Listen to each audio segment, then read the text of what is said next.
अगर प्रेम की बात की जाए तो कृष्ण जी के प्रेम की तो बात ही निराली है और दुनिया उनके प्रेम की गाथा गाती है, चाहे वो गोपियों से रहा हो उनका प्रेम, चाहे अपनी सखाओं से रहा हो।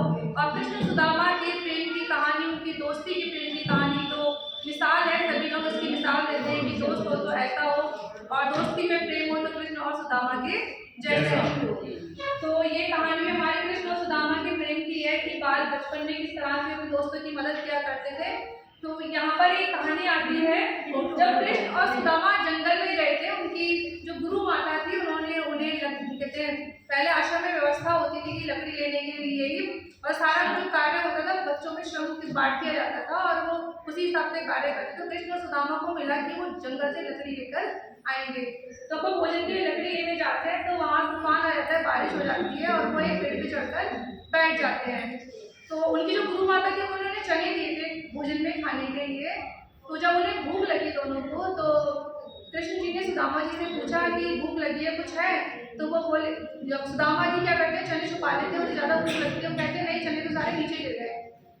अब वो ऊपर डाली पे बैठ के धीरे चने खा रहे होते हैं। तो कृष्ण जी कहते हैं ये आवाज़ कैसे आ रही है तुम्हारी? तो कह रहे वो ठंड लग रही है तो मेरे दांत खटखटा रहा है, इसलिए मुझे दांत खटखटा रहा है और मुझे भूख भी लगी है।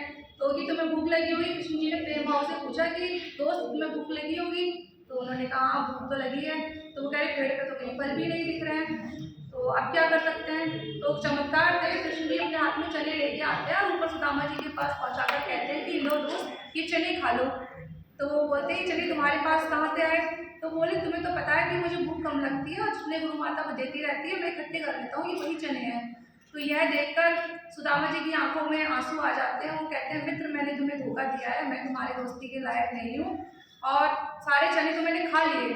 उनकी आंखों के पश्चाताप के आंसू निकलने लगते हैं। तब कृष्ण जी कहते हैं दोस्त आपको रोने की जरूरत नहीं है और मित्र है हम आपस में मित्र ही रहेंगे और तुम्हें जीवन में कभी भी मेरी जरूरत हो मुझे बस एक आवाज़ देना, मैं हमेशा तुम्हारे साथ खड़ा मिलूंगा, हमेशा तुम्हारे साथ रहूँगा।